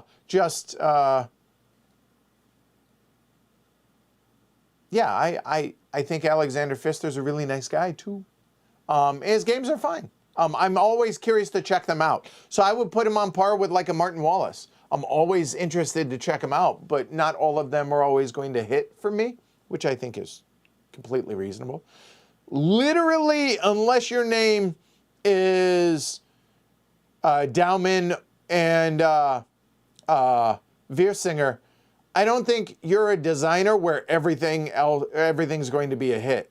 I think that's the only exception to that. For those that don't know, that's Splotter. So, okay. All right, so I'm finally getting to it. Ian said, so Ian O'Toole is here and said, hey, if we want Ian to work on Castles of Burgundy, we have to convince Ravensburger or Elias specifically. Let's do it. I'm going to get an address, an email address, and if y'all want to be team players, bombard them with emails and hit up their Twitter and social media. Hey, get Ian O'Toole. So tag Alea Games, A-L-E-A, and Ravensburger, and let's see what we can do. So Ian, we'll try and put money in your pocket because we all want to see it. That'd be awesome. And I'm curious, and I'm totally putting you on the spot here, Ian, but I'm just curious. You're an artist and a graphic designer, so you do what you love. You love doing this stuff. Do you ever mess with it? Like, do you ever look at Castles of Burgundy and then come up with ideas on what you might do, or like sketches on something? Or do you, that is something that should be paid for, so you don't even indulge that and you do sketches and drawings for fun of just other stuff that are more frivolous, that aren't work specific. I'm curious if you do that. Again, I'm the world's biggest 5-year-old and I want to know the why about that. So I'm really, really curious. Excuse me, my beautiful partner is texting me. Give me a minute. Oh, okay, don't do that. Okay, I'm getting told by somebody who markets games for a living, don't do that. So don't. We'll work on it. But Ian, same question applies. So don't email them. Don't hound them on social media. All you are going to do is they're going to now hate me for that, and it's somebody down the chain that is going to have to answer those. And so don't do that. Understood. Sorry. Okay. Curtis, will I be doing a playthrough of Ark Nova? Go back. I think that's the very first thing I touched on today. So go back and watch that.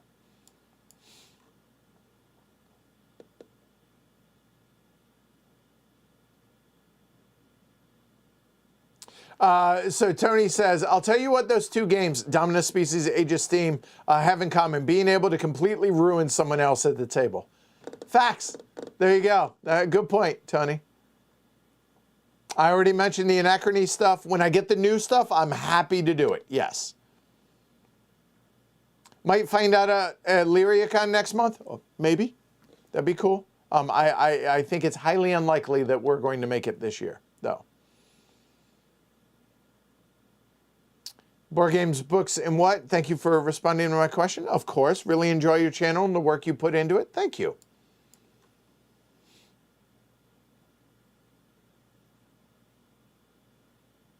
What are the vacation plans for this week?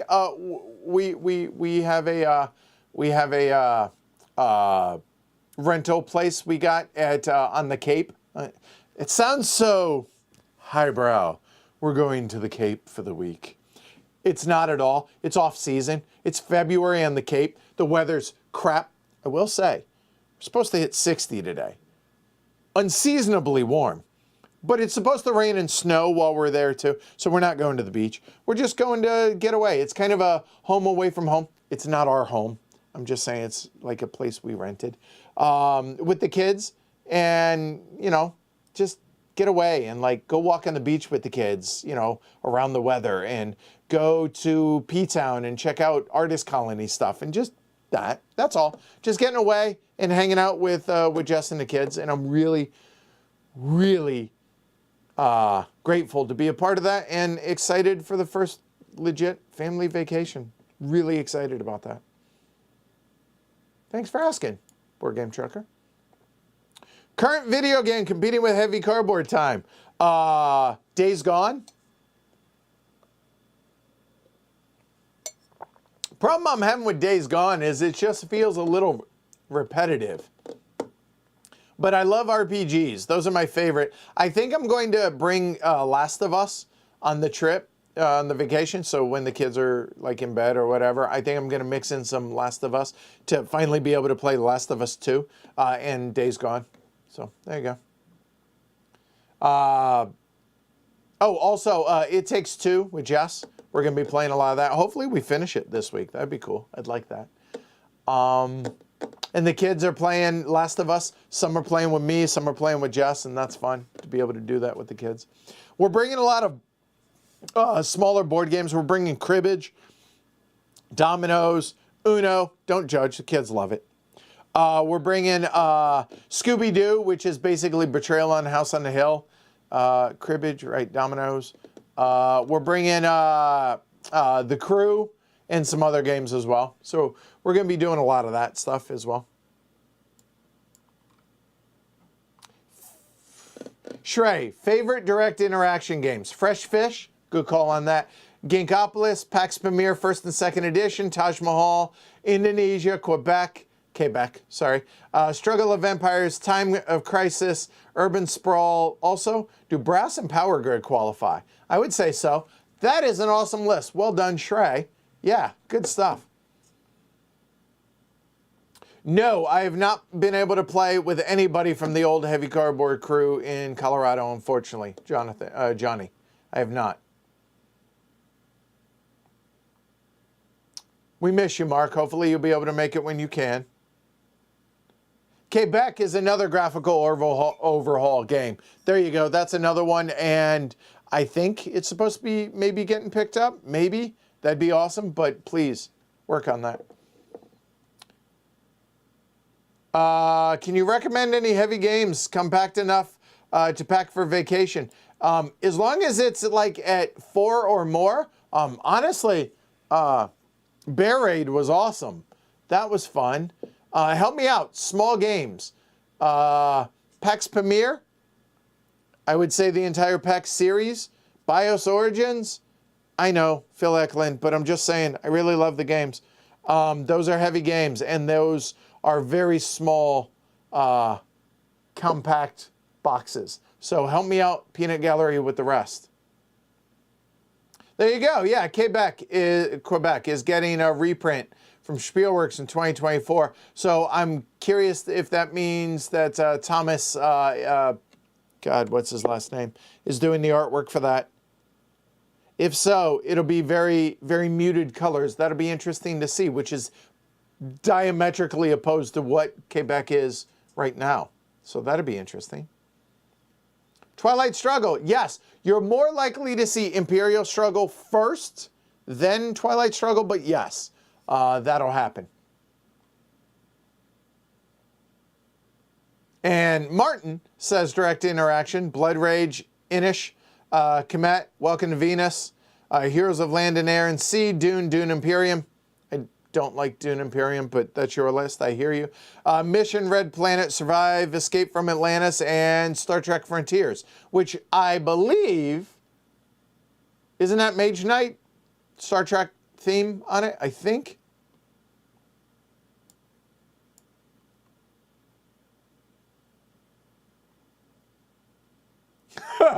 Ian says, I do what I love and I work every goddamn day. Yeah, see, I get that. Right, yeah. So, yeah, see.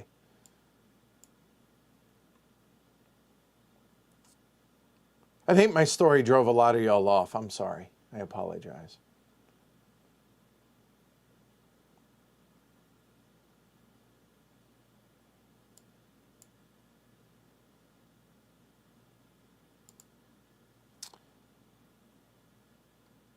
Chris says, I get caught up in stats and getting plays in, and I have to remind myself it's okay to not play a game if I'm forcing it.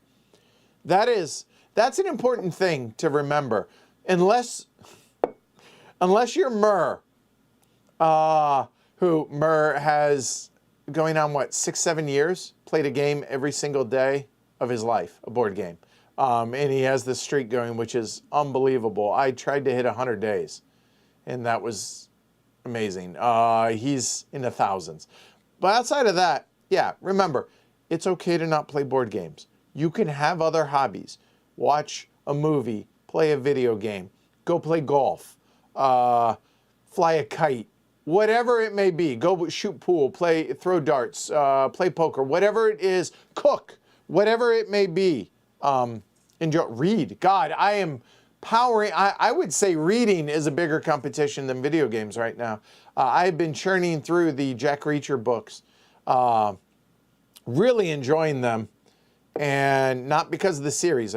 Thankfully, I started the series before I knew about the TV series. I've been enjoying the books. I finished Billy Summers from Stephen King. I'm really enjoying reading. I'm really enjoying. Big thanks to Jess for getting me back into it. And a Kindle, man, that's been wonderful. Yeah, checking them out from the library, and it's been awesome. I love it. Any Age of Steam coming up? I'm sure there is. Tropical Penguin. There is not anything in particular scheduled right now, but yes. I love those playthroughs because each map has its own tricks, and I love the interaction between players. 20,000 like Trains Under the Sea is going to be coming sooner rather than later because it's super rare, and I know people like seeing that.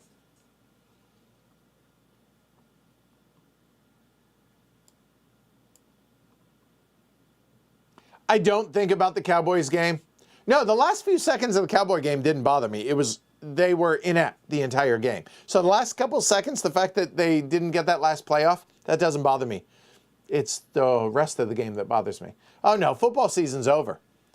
And I knew that baseball season isn't going to start on time because the owners are just can't see the forest through the trees. But interesting to note, DH is here to stay in the National League. As a Reds fan, I'm grateful because God knows we're going to need it, and it's about time. I am a purist in some ways.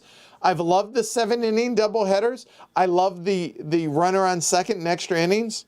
Bring it on. Let's do it. Now, if we can get rid of the umps and get robo-umps in, I'm all for that too. All right? So, but yeah, it's baseball season, sort of. I'm kind of in between seasons right now. February is usually the spring training, and that's it, but no spring training because the owners are idiots. Okay. Here we go. Thanks for the link, Franny and York.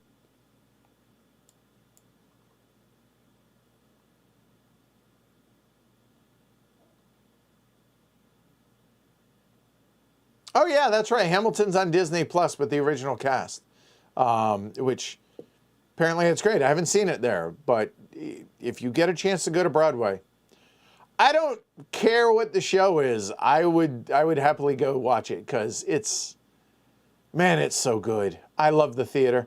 I was a thespian in high school. But yeah, I love it, and that was such a magical experience. I'm so glad I got a chance to experience that with Jess. Yeah, I can't wait to go back. Can't wait.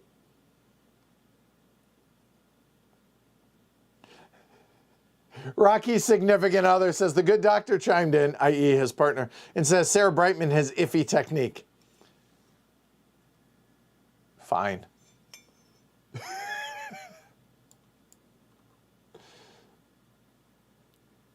Damon, the glory to Rome and glory to Rita, somebody in the peanut gallery can answer that for you.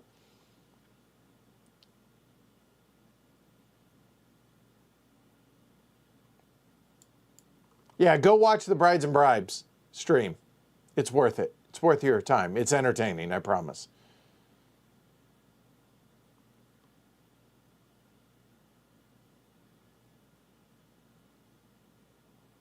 Oh, yeah, and Genway says New York City can be so random and magical like that. I randomly ran into Mike Myers at Chinatown when having soup dumplings, and he couldn't be any more unassuming. Yeah. We went to a number of places. Like, we didn't go to Katz's Deli this time, which I missed, but we didn't have time. But we went to a couple of famous places. We didn't see anybody or whatever, but it just, yeah, it's New York City, right?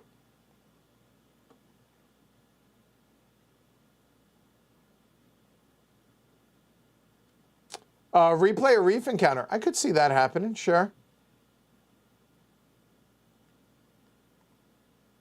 Oath, yes, it's just been a scheduling issue for Oath playthroughs. More will be coming. Everybody, all four of us are agreeable to it. It's just getting us all locked down. Not really me, because, but getting everybody locked down on a schedule that works. Just work and life getting in the way for everybody, which completely understandable, right?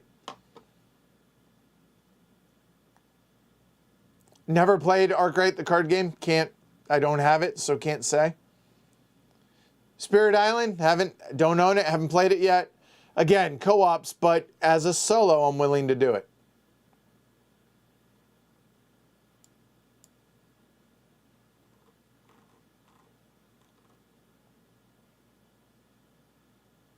Okay.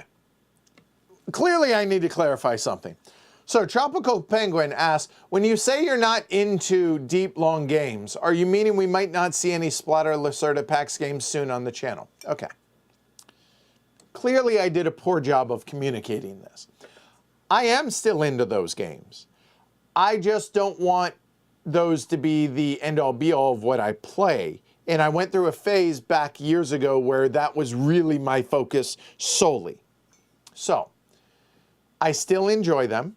I still want to play them. I just don't want to play them to the exclusion of other games, and I don't want to play them all the time type thing. Even if I didn't enjoy them, which I still do, you would still see them on the channel. We played Concordia last night. I wasn't really a big fan of it prior to the play. Praga. Wasn't really excited about playing Praga. You still saw it on the channel.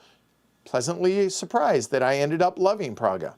My point is, my personal feelings about a game don't necessarily dictate whether or not you're going to see it. But that said, the big, heavy, meaty, huge games, you're still going to see them. Don't worry, I promise.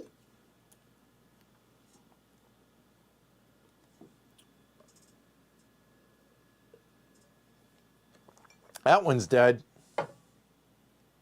Any news on Splatter for Horseless Carriage, Martin asked. Nope, not yet. But I promise you, they will probably work with us to make sure that you'll be able to see it as soon as possible.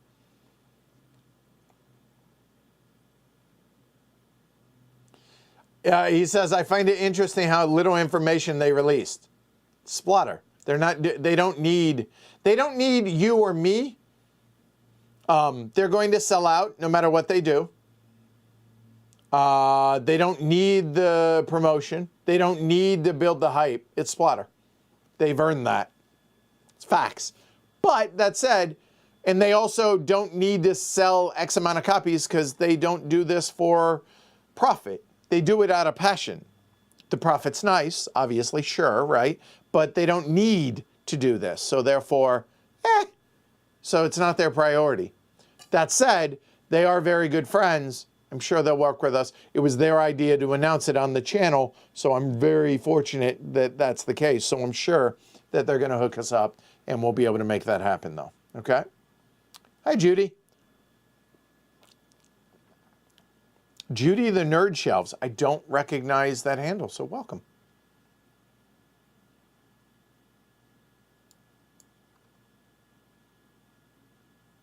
Derek says, I just really wanted to, or I'm sorry, I just wanted to say that I really appreciated the recent roundtables at the end of the streams. The Imperial Rails, but I think he means Imperial Steam, one stands out with the contents of the box and all of the options. Good, I'm glad. The only reason we don't do them on sponsored streams is we're getting paid for those, and I don't want, I have no problem being honest and straightforward and telling you the positives and negatives. Y'all know that. Or, well, those that have been around know that.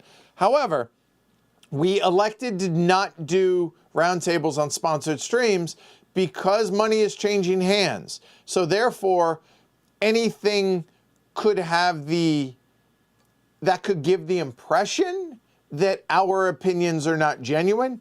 Y'all know better. However, it's just the decision that we've chosen to make, and I'm going to stick with that. And I'm going to abide by that.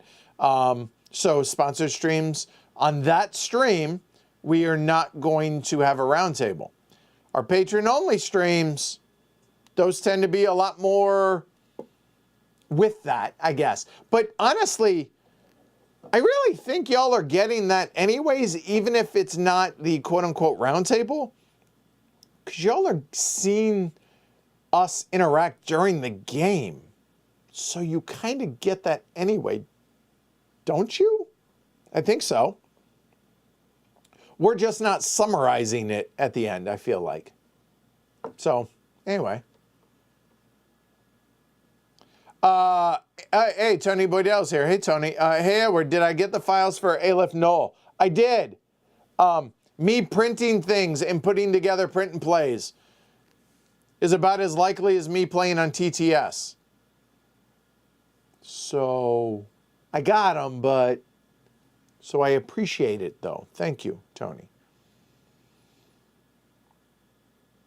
When you print your own card, oh, that's funny, and this is the next question. Wow asks, when you print your own card games, such as Glory to Rome, do you do that on cardstock? What do you ask for? I don't do that. This sounds pretentious. I had to do some arts and crafts for a recent Kickstarter prototype. I was none too pleased about that. I don't want to do that. I don't have time for that, so I don't do it. That said, for card games, I think there are companies that can, if you have the cards, I like the artwork. If you have the files for the cards, I think there are companies that actually print them on cards. That's what I would do. But if it's only like for a Glory to Rome, which the entire game is cards, I would do that. If it were like a couple of like player aid type, like just a handful of cards, I would go to Staples, get them printed on cardstock in color, yada, yada, yada, all that. Oh, sorry. Jess says the kids are playing It Takes Two, not The Last of Us. I'm super conservative on what's age appropriate. I apologize if I construed otherwise. I meant It Takes Two. Last of Us. No, not for the kids. My bad. My bad. I thought I said It Takes Two. Apologies. My bad. I can imagine Jess hearing that and being like, no, and going in, look, I'm a good mother. You are. You're an amazing mother. I'm sorry. I'm sure y'all do that. Like, convinced you said one thing and it was actually, yeah, my bad. I apologize. Vincent, hey, Edward. Good afternoon. Hi, Vincent. Would you stream Pixie Queen again? I don't know. Maybe. Like, if there was new content for it, maybe, but I don't feel motivated to do that.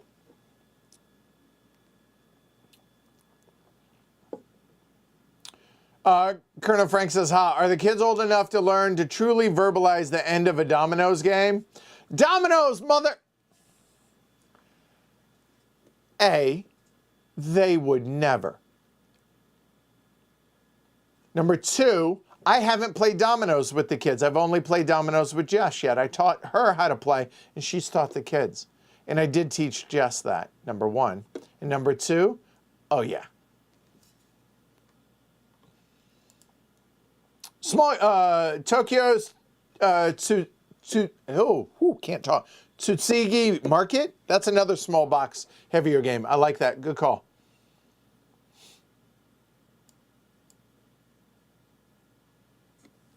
And then Jess says, yeah, don't bombard a consumer rep at Ravensburger or elsewhere with your emails. Best to converse with proper channels. Feel free to post your plays on socials and tag with your hope for a reprint with Ian Art. Spoken like a true media professional. Thank you, Jess. Aaron says, hello, great work. Thanks, Aaron. Appreciate it. Any coin title playthroughs on the pipeline? We could. I know people are asking for it. I know that Rodney just did one on Twitch, said you're not going to see it on YouTube. I wonder why that is. But, yeah, I could see that.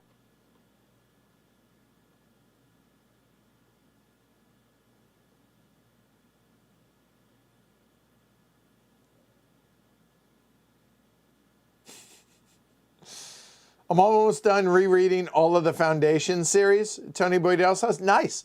I haven't read any of them, so apparently they're worth it. I wanted to get into the Wheel of Time, but I'm a little intimidated by it.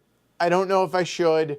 So I started, a short series, like 20 some odd books, Jack Reacher series. And I just checked out from the library onto my Kindle Patriot Games. I've seen the movie, haven't read the Jack Ryan series, so that I enjoy the espionage, spy thriller, that type.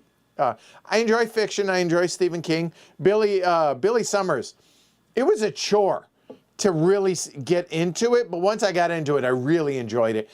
And it ended up being really good. So if you enjoy kind of a Jack Reacher / Stephen King thing, that was cool. That was cool to read, especially since I just come off of reading a Jack Reacher book, and now it's about an assassin. I was like, okay, cool. The one thing I will say, Stephen King, not a Trump supporter. Not sure if y'all knew it, but made it clear in like 4 or 5 points throughout the Billy Summers book. Not a fan of Trump.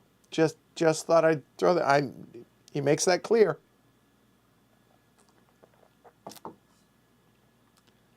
I thought we were getting Age of Steam in at the beginning of March. Okay, Shrey, yes, we are. Done. Oh, God, yeah, duh. Oh, thank you. Oh, I'm an idiot. Okay, right. So, it's funny. One of y'all, patron, I think, asked, hey, John's been on this kick, John from John Gets Games, been on this kick with Cube Rails the last year. But John has not played Age of Steam. Hey, you love Age of Steam. Why don't you get him over? Have him play Age of Steam on Heavy Cardboard. All right. So I sent him a message on Twitter, and he was like, How would that work? Like, it was kind of adorable the way he was like, I don't want to commit. He was like, what would that look like? And so I sent him a stream that we had done during the COVID time, like when we were, I was streaming remote everything. And I sent him that and he's like, okay, that's cool. Are all the streams like 4 hours? And I said, depends on the game. I said, plus remote adds time, streaming adds time, this and that, whatever. He was like, yeah, I'm down for that. Let's do that. And then we figured out, okay, when do our schedules align and all this. So March 1st, we're doing it. Good call. I forgot about that. We're doing the Rust Belt with John from John Gets Games. 7 p.m. March 1st, I believe it is, right? Let me look. Yeah, March 1st, Tuesday.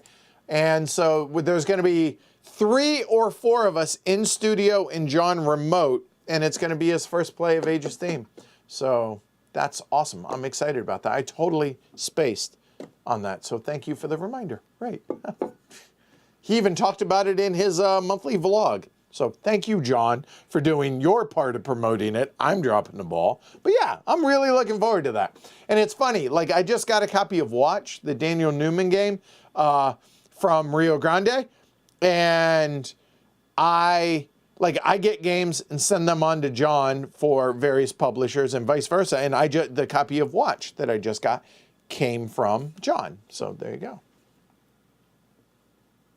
Good call. Right. Thank you, Kevin and Shrey, for the reminder.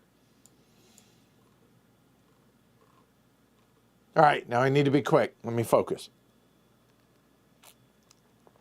Ink and Sigil series by Kevin Hearn in the Druid universe. Franny said, don't know it, but okay. Noted. Somebody needs to get a list of everything that gets mentioned on this and post it in Slack. So we have a running thing of what patrons recommend to read. And an ongoing, constantly updated thing. That would be awesome. Somebody make that happen. Franny, I'm gonna go forth, please. That'd be awesome. Last book in the Alex Verus series, Benedict Jack, by Benedict Jacka. Okay.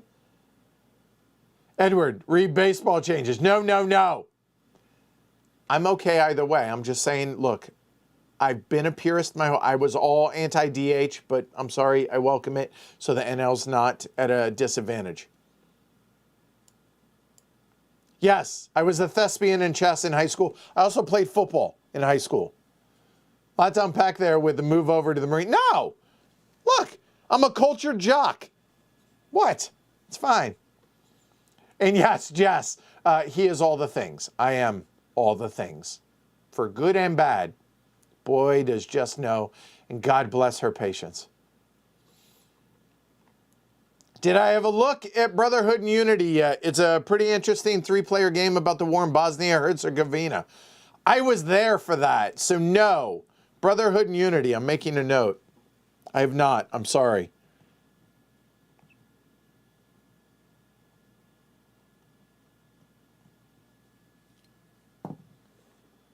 Furnace is another big decision, small box one. Good call, Eric. And also, Paul, that's actually a really good point. And yeah, you know what? It sells the Patreon. Being a patron, I'm fine with that. Paul says, if you want to know thoughts on sponsored streams, become a patron. That's true, because Martin is amazing at this, Martin Fowler. And Alyssa does it, and I know others do as well, that after they're on a sponsored stream, or not sponsored, they actually do write-ups in Slack of their thoughts of the game. And so patrons at the $5 and up level get access to the Slack channel. So there's value in that right there. And I think that's reasonable. I think that's completely within, yeah. So thank you. A, for the patrons, and B, Paul, for the plug. Thanks.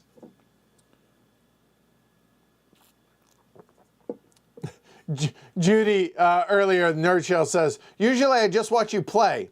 Did that come out and sound creepy? No, you're fine. Especially when I meet people in person, they're like, they know all about me and I know nothing about them. I'm used to it. It's all good. You're fine. And trust me when I say this, that I am all in on Jess. She is my entire world. So There is not a human alive that could tear me away from her. So yeah, she is the best of humans. And I want to prove that to her every day. She deserves that. So yeah, no, you're totally fine, Jody. You're good. Chip says, got here late. I cannot stay either. Glad to listen in a while. More Jess, more Lego, more Lincoln and Cooper, please. Very glad for the top 10 solo content. I now own Falling Skies. And Jess says, I love Pixie Queen. So, well, I'm just saying, somebody asked for Pixie Queen, Vincent. Somebody just asked for more Jess. Maybe. Could happen. Especially since all the comments now are going to be subscriber only? Maybe. Paul says, my kids play Five Nights at Freddy's when they wanted a new security breach, which Dad gets to play too. Yeah, like Dad got the PS5, but I'm the only one playing Days Gone, though. I play that after the kids are in bed.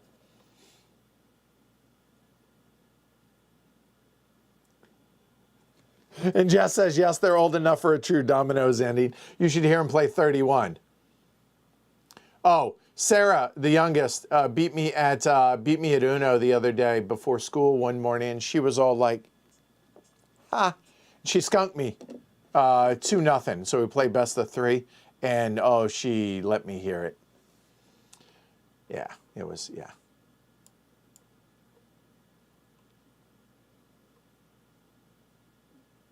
Mark says, I'm sure it's been asked, but have you played Anachrony? No, oh my God.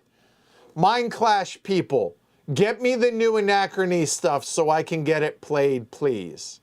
Everybody and their mother seems to be asking for it. Please, help me with this. Okay, good.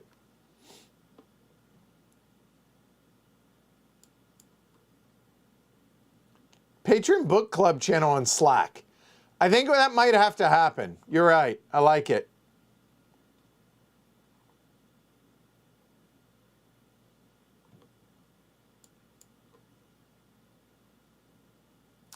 Chris says, I liked it more when the AL and NL, talking about baseball, didn't play.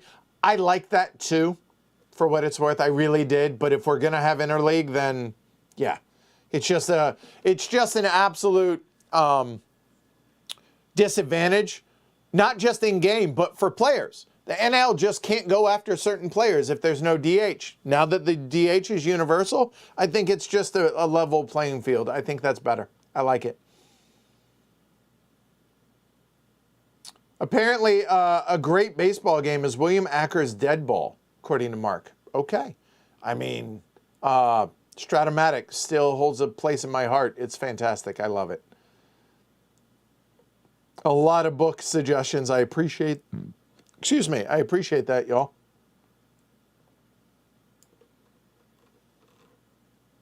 Paul says, I would love to see Jess on stream again. As would I. When she's comfortable to do so. That goes for anybody. And that kind of brings it all back circle as to why, if you want to continue doing this and that during live streams, you're going to have to be a subscriber. It's that simple. Literally, hit a button. I get that, but it allows us to put limits on that. And I think that's the important thing for my friends and your friends here. I believe we're all friends here, and that's important. I want to take care of the people that give up their time for heavy cardboard and put in the effort for this. It shouldn't be necessary, but it is. So there we go. What is the amount of time for a subscriber? That's going to vary, I imagine. I'm not going to say how long it's going to be definitively, but it's going to vary. And my goal is to punish, no, let me rephrase that. My goal is to make it a safe environment for everybody, both y'all and those around the table. So if you're not a subscriber, do it now. You may not get access to the first few streams when we're back, but it's for the betterment of the community. I think it's better for everybody. And yeah. So the amount of time you're going to have to be a subscriber, that's going to be a fluid thing, and I'm not going to hitch my trailer to a definitive time. We'll see. All right. All right. There we go. Cool. That's it. I caught up. Yay. Thank you. Oh, wait. I still have 5 minutes in case. Let me check Twitter. I did say. Nope. Nothing. Good. We're good. Yay. All right. We made it. Cool. All right. So, I am out of here until next Friday.